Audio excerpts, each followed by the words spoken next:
Hello मित्रों, कैसे हैं आप सभी लोग। आई होप बहुत अच्छे होंगे। एसएसटी के एग्ज़ाम में 25 मार्क्स बिल्कुल सेव करने वाले चैप्टर्स को बिल्कुल स्किप मत करिएगा।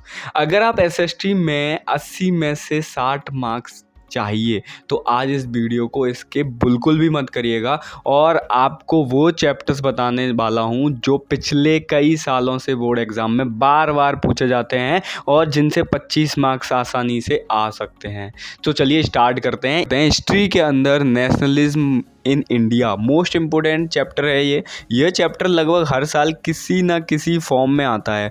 फोकस करो इन टॉपिक्स पर, जैसे कि non cooperative movement, Gandhi ji ने अंग्रेज़ों के खिलाफ आंदोलन कब शुरू किया था, किस तरीके से, इसके बारे में।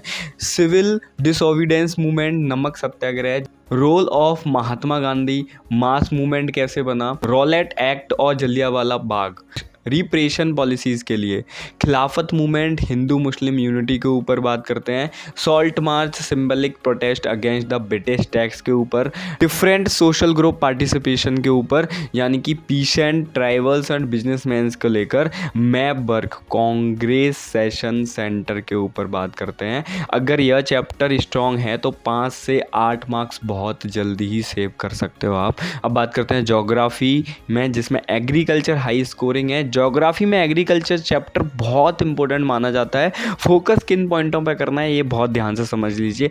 टाइप्स ऑफ फार्मिंग, जिसमें सब्सटेंसेस वेज commercial, major crop of India, rice, wheat and cotton के ऊपर वो फोकस करना है। क्रॉपिंग सीजन पे ऊपर फोकस करना है, खरीफ, राबी और जेड के ऊपर। टेक्नोलॉजी रिफॉर्म के ऊपर, जैसे कि इरीगेशन, HYV, सीड्स के ऊपर फोकस करना है।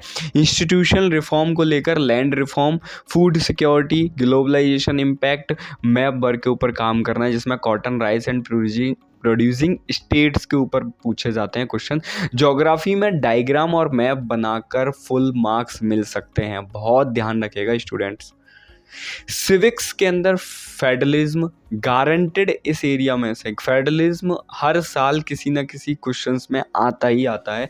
इंपॉर्टेंट टॉपिक क्या है, define of federalism, power of division के बारे में and between centre and states के बारे में बात करते हैं। फीचर्स ऑफ फेडरल सिस्टम यानी कि बेल्जियम मॉडल्स के एग्जाम्पल्स के ऊपर बात करते हैं। इंडियन फेडरल सिस्टम, जिसमें डिसेंट्रलाइजेशंस के ऊपर, पंचायती राज सिस्टम के ऊपर, लोकल गवर्नमेंट इंपोर्टेंस के बात करते हैं। एडवांटेज ऑफ फेडरलिज्म के ऊपर बात करते हैं और इसके ऊपर केस स्टडी बन के क्वेश्चन भी आते हैं मित्रों। सिविक्स में आंसर हमेशा पॉइंटर्स में लिखना जरूरी है। अब बात करते हैं चौथा पार्ट, जिसको बोलते हैं economy, money and credits. Economy का यह चैप्टर कंसेप्ट बेस्ड होता है और एग्जाम में बहुत आता है। इंपॉर्टेंट टॉपिक्स पर ध्यान रखिएगा। Money meanings, modern form of money, formal and informal credits क्या होता है, रोल्स ऑफ बैंक्स क्या है और सेल्फ हेल्प ग्रुप क्या है, टर्म ऑफ क्रेडिट क्या है, credit problem in rural areas के अंदर क्या आती हैं, माइक्रो फाइनेंस के कंसेप्ट को बहुत ध्यान से पढ़िएगा। इस चैप्टर में से MCQs प्लस 3 मार्क्स के क्वेश्चन प्लस 5 मार्क्स तीनों आ सकते हैं। फाइनल स्ट्रेटजी को समझ लीजिए। अगर आपके पास समय कम है तो सिक्वेंस को फॉलो कर लीजिएगा बहुत ध्यान से। नेशनलिज्म इन इंडिया और एग्रीकल्चर, तीसरा है फेडरलिज्म, चौथा है money and credit. In 4 chapter में से 25 प्लस मार्क्स हमेशा कवर होते हैं और आपके इस बार भी कवर होने वाले हैं। स्मार्ट स्टूडेंट ना पूरे सिलेबस नहीं पढ़ते, वो एग्जाम पैटर्न को समझकर पढ़ते हैं और अगर आप ये चैप्टर स्ट्रॉन्ग कर लिया तो SST का पेपर आधा से ज़्यादा आसान हो जाएगा। आई होप ये पूरी वीडियो अच्छे से समझ ली होगी। नहीं समझ में आई है तो बार बार रिपीट करके देख लीजिएगा और सारे टॉपिक्स को इन डिटेल पढ़ के जाइएगा। अभी आपके पास एक दिन का समय है। धन्यवाद।